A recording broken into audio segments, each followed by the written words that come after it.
Merci Franck Jammet d'être avec nous pour cette deuxième partie d'émission. Alors, votre présidente Marine Le Pen, la candidate, dit l'élection présidentielle, c'est une lutte entre les mondialistes et les patriotes. Pour vous, l'Europe, c'est pas trop votre tasse de thé, Schengen notamment. Oui, je crois que c'est le moins qu'on puisse dire, et tous les Français s'en rendent compte. Effectivement, entre les délocalisations, les pertes d'emplois, l'absence de frontières, de protectionnisme et de patriotisme vis-à-vis de nos entreprises, ont créé ce marasme économique dans lequel nous sommes. Patrick Vignal, vous aimez l'Europe. Est-ce qu'il faut plus d'Europe, comme on dit parfois dans certaines sphères de centre-gauche et de centre-droit? Moi, je pense qu'il faut pas plus d'Europe, une Europe différente. Une Europe qui joue sur la sécurité. Et j'espère qu'on sera capable d'avoir une police européenne avec plus de 5000 agents. Il faut une Europe économique, Madame Jammet. C'est là où je ne suis pas d'accord avec vous, du tout. Oui. Aujourd'hui, à la période de la mondialisation, si vous voulez, on a besoin d'avoir un marché mondial. Vous savez qu'on exporte. Parce qu'aujourd'hui, c'est bien de fermer les frontières, d'être dans l'entre-soi. Mais le monde change avec Internet, avec l'ubérisation. Vous avez une sémantique un peu dangereuse.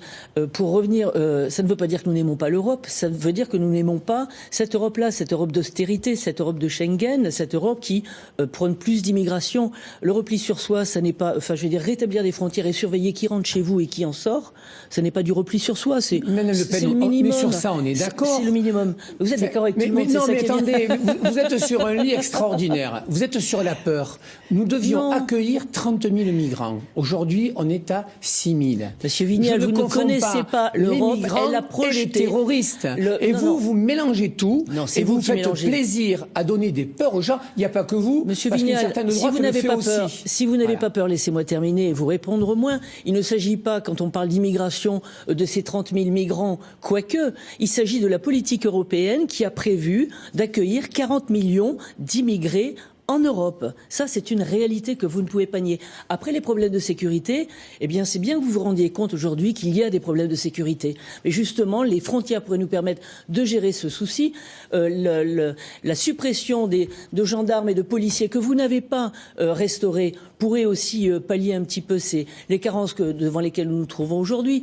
Tout ça, je vous aime beaucoup, mais la droite que vous avez soutenue en 2012 avec Sarkozy a supprimé 13 000 postes de policiers. Mais c'est ce que je vous dis. Nous avons remis, de la police. Non, vous en avez... Attendez, il en a enlevé 15 000 et vous en avez rajouté 6 000.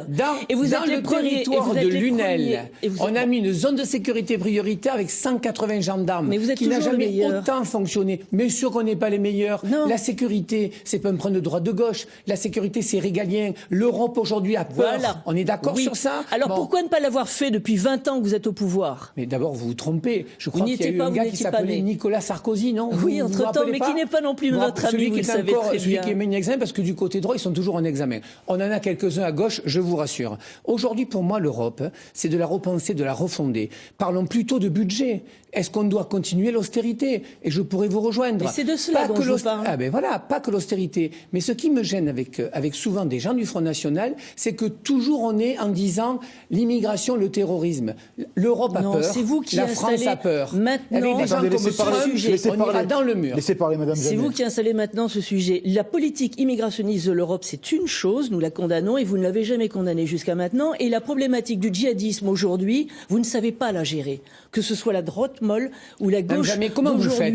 Dites-moi comment vous traitez le terrorisme en quelques secondes. Il y a des tas de méthodes. Eh bien, par exemple, empêcher les fichiers, ceux qui reviennent de Syrie, de rentrer sur notre territoire. Comment vous faites, Mme Jammet? Surveiller les fichiers S, remettre sur le terrain les services de renseignement, soutenir une justice et appliquer réellement les peines qui sont prononcées. Autant de mesures qui n'ont jamais été prises, que Mme Taubira d'ailleurs a largement entamé et que vous n'avez jamais dénoncé. Madame Jammet, il n'y a eu jamais autant d'emprisonnement depuis que Christiane Taubira était garde des Sceaux, c'est le premier point. Eh bien, c'est vraisemblablement qu'il n'y a jamais eu autant de criminalité, de délinquance. Et vous le savez, vous ne m'avez pas aidé. Personne ne m'aide. À Montpellier, il y a... Mais oui, c'est vous qui êtes député. Non, mais j'adore ça. Moi, j'adore les politiques, souvent de tous bords. Aujourd'hui, à Montpellier, il y a 16 000 affaires traitées par an pour 14 magistrats. À Grenoble, 21 magistrats, 10 000 dossiers. Ça fait 1 an que je me bats pour avoir 7 magistrats supplémentaires. Je suis un homme de gauche qui aime l'ordre. D'accord? Aujourd'hui, personne vient me soutenir pour que le procureur de Montpellier ait des magistrats supplémentaires. Moi, je vois la société sur l'éducation. Et on a mis 60 000 enseignants supplémentaires. Je la vois sur la médiation et je la vois sur la répression. Et ça, c'est un vrai débat qu'on doit avoir. Le terrorisme, je le dis aux gens qui nous écoutent, c'est 2 millions par jour. On a augmenté 2 millions par jour au terrorisme. Donc, s'il vous plaît, sur des sujets graves... 2 millions d'euros, vous voulez dire. Par jour, oui. Sur des sujets graves, Madame Jamet, c'est trop grave. Et d'ailleurs, moi, je jette la pierre à personne. On est en crise, on a un problème, et il faut qu'on le règle. Je peux vous répondre. Moi, si vous avez besoin de notre soutien, évidemment, si vous allez dans le bon sens ou le front, je vous rappelle quand même que nous ne sommes pas au gouvernement, que nous sommes 2 députés à l'Assemblée nationale et que c'est vous qui représentez cette majorité gouvernementale. Alors tournez-vous vers vos amis, votre famille politique et demandez-leur de vous soutenir. Pas une modeste présidente de groupe de région. Madame la Présidente, localement, le parquet de Montpellier, je vais vous dire le problème aujourd'hui, la justice et la sécurité.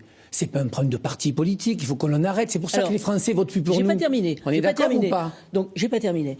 Donc, là-dessus, si on parle de ça, je vais vous dire, Marine se présente aux élections présidentielles. Elle a appelé ce week-end, elle a ouvert les bras et elle a tendu la main à tous ceux qui, éventuellement, à Lyon aussi, hein, oui, à Lyon, qui voudront la rejoindre pour soutenir cette politique sur laquelle vraisemblablement nous sommes d'accord. Parfait. Eh bien, écoutez, nous vous accueillerons avec grand plaisir pour soutenir cette politique de sécurité contre l'austérité. Dans l'Europe, peut-être que nous aurons négocié et qui ne sera pas une politique d'austérité ou une politique où nos entreprises et nos emplois disparaissent à cause justement de cette politique européenne. Franchement, jamais la question de l'émission, est-ce que le duel entre Madame Le Pen et M. Macron est inévitable? Est-ce que vous souhaitez un duel comme ça, vous?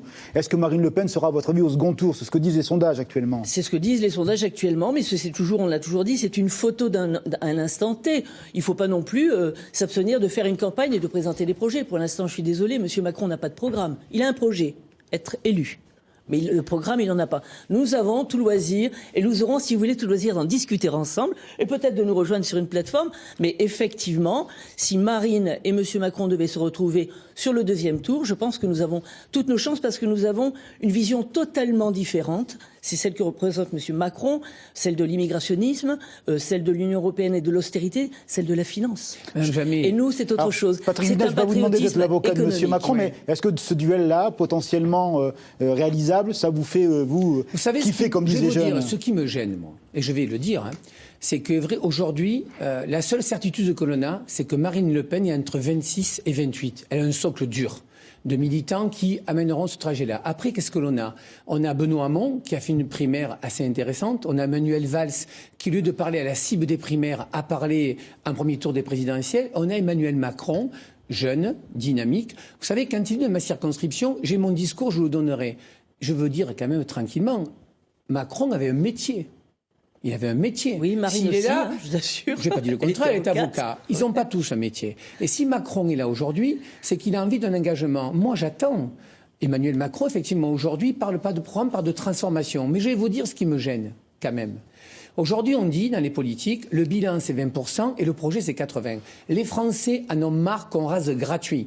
Les Français ne croient pas à 80% à la parole du politique. Donc moi, j'ai plus envie de m'asseoir sur des fondations, sur ce que font les parlementaires, sur ce que font les maires dans leur territoire pour faire un projet. J'ai plus envie de partir du local pour agir au global. Et Madame Jamet, quand même, vous savez qu'on a voté une loi sur les donneurs d'ordre. Le préfet de l'Hérault a condamné 2 entreprises qui travaillaient chez nous. Donc, vous ne pouvez pas dire qu'on ne fait rien. Moi, j'ai envie d'avoir encore un peu plus d'humilité en matière d'emploi. En matière de sécurité et de terrorisme, on ne devrait pas s'affronter, les partis politiques. La sécurité, ça ne dépend pas du Front National, des Républicains ou du PS. C'est régalien. Et si on se retrouvait sur ça, après, on ne sera pas d'accord sur l'IVG, sur les migrants, mais sur la sécurité, il n'y a pas sujet pour moi. Vous mélangez tout. Vous mélangez les sujets sociétaux et les sujets régaliens. Sur les sujets régaliens sur lesquels porte la présidentielle. Moi, je suis ravi de voir que vous allez soutenir notre politique en matière de sécurité, d'immigration. Mais c'est vous qui la soutenez. On a fait un travail extraordinaire. Non, mais parce que moi, j'ai toutes les raisons et d'espérer, en tout cas,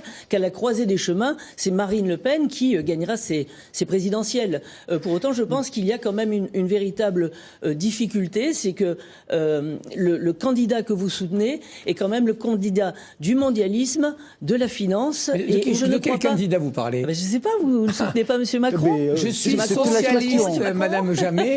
Donc M. Macron ne l'est pas. Voilà. Mais sûr qu'il est socialiste. Ah bon, homme de gauche. Vous savez comment c'est la gauche. La gauche, elle se rassemble. Ça finit dans une majorité présidentielle. En attendant, je pense que vous auriez fait un très bon conseiller départemental puisqu'un député.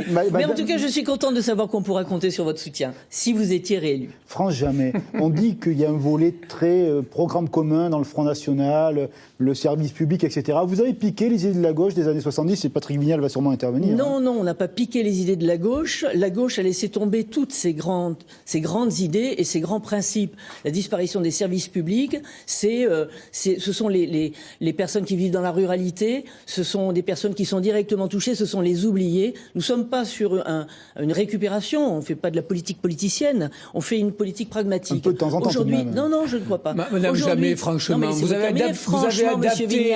Mais attendez, le discours Marine Le Pen de Jean-Marie Le Pen n'est pas le même.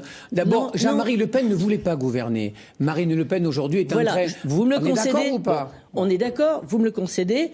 Marine Le Pen a une politique qui est totalement pragmatique.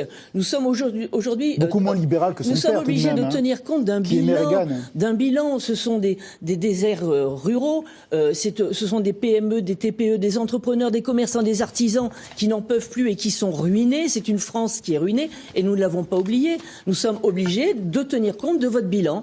Eh bien, nous adaptons une politique, la politique des oubliés, la politique de ceux que vous avez abandonnés et que nous avons retrouvés et pour lesquels nous avons décidé de nous battre. Parce que personne ne l'a fait depuis 30 ans. Si le Front National est si haut, c'est la faute des partis politiques qui n'ont pas su expliquer qu'il fallait que ça s'arrête. Dans ma circonscription, en 2012, la circonscription de la 9e était donnée au Front National. Le candidat du Front National n'était pas au deuxième tour. Et quand vous parlez des petites entreprises, je ne suis pas du tout d'accord avec vous. Peut-être que certains à gauche ne sont pas d'accord. On a mis en place le CICE.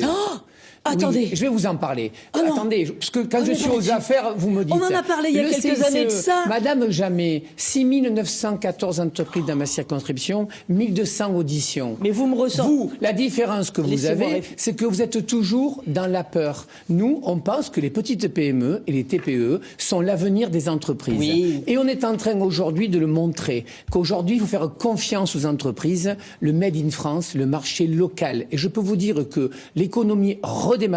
Et c'est là mon point de désaccord que je peux avoir avec Benoît Hamon, c'est que je pense qu'aujourd'hui, vous savez, j'étais à l'Europe hier, j'étais à Bruxelles, je suis allé chercher du pognon en étant poli. On ne sait pas, les Français, aller chercher toute la manne financière qu'il y a à l'Europe. J'ai un projet de rénovation des centres-villes au niveau européen. Il y a de l'argent qui dort. Il suffit qu'on soit capable d'aller le chercher. Et donc je pense que nous, les Français, il faut qu'on soit innovants et qu'on soit en capacité de changer la société. Alors, et ça, c'est de gauche. Alors là, je vais vous répondre. Si vous avez besoin d'aide pour aller chercher de l'argent à l'Europe, c'est-à-dire notre argent, vous pouvez aussi compter sur nous. Monsieur, et vous allez finir au Parti Socialiste, même jamais. Non, c'est vous, Virginie, vous avez une bonne rhétorique. Nous avons toujours été droits et cohérents sur notre programme. Vous avez piqué les idées de la gauche pour être élu. Mais non, vous avez abandonné ces gens-là. Il y avait que le Front National, comme les valeurs, comme la Marseillaise, le drapeau, etc. Alors, chaque fois qu'on se retrouve sur un plateau, chaque fois vous me resservez le CICE. 18,6 milliards. Mais non, 42 milliards le pacte de responsabilité. Je vous parle de l'année 2014-2015. Non, je vous dis aucune incidence sur l'emploi, aucun investissement, rien sur la recherche. Tout le monde s'accorde à dire que c'est un fiasco qui a profité à qui, Monsieur Vignal? Madame Jamais, je vais être obligé de vous amener avec moi voir mes entreprises. N'ayez pas peur de la contradiction. Oui. Mais je sais comment vous procédez. Pour aboutir à quoi? Tout ça a profité aux grandes entreprises. Regardez Vivarte, 44 millions au titre du CICE, pas un emploi, et même ils sont en train de licencier à tour de bras et vous n'avez rien dit, vous n'avez rien condamné, alors que c'est la politique de la finance, des fonds de pension vautours que vous avez mis en place et que vous n'avez jamais interdit. Les gros contre les petits, pour reprendre une vieille thématique de cette famille politique. Sur ce sujet-là, je partage une partie de votre analyse. Quand on a mis en place le CICE, c'était de faire des réductions de charges jusqu'à 1,6 du SMIC. Mais on a décidé de le faire sur le monde entier. Je prends un exemple local que j'ai défendu, Sanofi. On a donné 120 millions d'euros de CICE à Sanofi et ils ont licencié 300 personnes. Voilà. La banque postale 200 millions. Je suis d'accord avec vous sur ce sujet-là. J'essaie d'être transparent. Alors ne me remettez pas du CICE sur le plateau. Mais Madame Jamais, là où vous connaissez pas l'entreprise, et je vais être obligé de vous inviter, 1200 entreprises de ma Circo qui m'ont répondu, parce que moi je travaille pas avec du sang blanc et du vent. J'ai fait cette étude pendant 6 mois. 1200 m'ont répondu. Il y a 2 choses pour moi pour l'entreprise. Il faut déverrouiller la France. Les gens, ils passent plus de temps dans leur bureau que de donner leur art. Je pense aux plombiers, aux artisans. Ça, c'est le premier point. Et dans le deuxième point, je suis désolé, mais il faut arriver à ce qu'on baisse le coût du travail en France. C'est dans notre programme. Mais non, c'est pas dans le vôtre. Vous venez nous piquer toutes nos idées pour devenir transparent. Parce que vous avez compris que l'immigration et la sécurité, on est en train de le régler. Mais on n'a jamais mis autant de policiers que maintenant. Comment ça, toutes vos idées, vous ne les appliquez pas, vous en parlez en période électorale et quand vous avez le pouvoir, vous n'en faites rien. Nous prenons un engagement formel et moral. Et nous le ferons. Et on l'a fait et on voit que notre politique, elle est appliquée et elle réussit dans nos mairies. Et nous le ferons. Marine est une femme de parole et nous le ferons. Elle réussit dans nos mairies. Si pas de culture. Le planning familial fermé. Je le vois à Béziers. C'est du populisme. La culture, elle fait quoi dans vos mairies? On le sait. Bon, vous vous sentez un peu déstabilisé, donc vous vous égarez. Mais si vous êtes d'accord avec nous, je vous assure, venez nous rejoindre et travaillons ensemble. Mais ne venez pas nous sortir votre CICE et vos idées. Vous avez abandonné les Français. Nous sommes les seuls aujourd'hui à prendre leur défense. Et ces petits entrepreneurs, et ces commerçants, et ces artisans, et ces agriculteurs, et ces chômeurs, etc., etc., etc. Merci. Il nous reste 2 minutes. Peut-être une figure qui va gagner pour cette réconciliation. Ségolène Royal, une citation, parce qu'on va parler un petit peu de l'actualité du moment. Elle dit, Ségolène Royal, que bien, il faudrait que les élus n'embauchent pas des gens de leur famille. Patrick Vinal, vous en pensez quoi? Vous êtes concerné indirectement. Oui, vous savez, je vais vous dire une chose. Votre fille travaille avec vous au Parlement. Oui, je vais vous l'expliquer.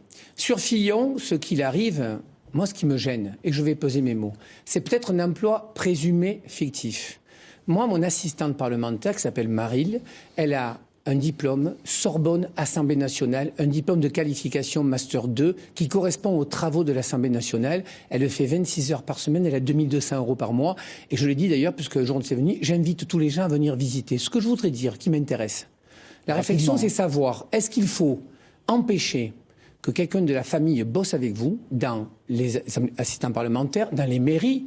Dans les mairies, il y a des maires. Je sais que le maire de Beaucaire, il a un directeur de cabinet qui est près de lui. Ça veut dire, même jamais, qu'il faut interdire, mais pas que Beaucaire, il faut interdire l'emploi public à des gens de votre famille. Ou alors, il faut moraliser la vie publique et virer à coups de pied dans les fesses ceux qui sont là pour se servir et pas pour servir. Ça, c'est la réflexion. Vous êtes d'accord avec Madame Royal ? On ne doit pas embaucher des gens de sa famille ou pas? Pas trop d'un coup, M. Vignal, Madame Royal, non. Non, je pense qu'il ne faut pas confondre. Il faut pas confondre l'emploi fictif et le détournement de fonds publics. Effectivement, je suis contente que vous nous rejoigniez là-dessus, M. Vignal, puisque sur la problématique qui est soulevée notamment par l'Europe vis-à-vis des attachés parlementaires et des assistants parlementaires des députés du Front National, c'est l'Europe qui nous dit vous devez embaucher telle ou telle personne qui doit faire tel ou tel travail. Ça n'est pas aux institutionnels de la fonction publique, qu'elle soit nationale ou européenne, de nous dire comment doivent travailler nos parlementaires. Moi, je pense que, quoi qu'on puisse dire, tout ce que les Français veulent, que ce soit pour les élus ou les parlementaires, leurs attachés, etc., c'est qu'ils travaillent. Merci. Et qu'ils travaillent. Ça sera on finit d'accord, même jamais, vous vous rendez compte. Ça sera le mot de la fin.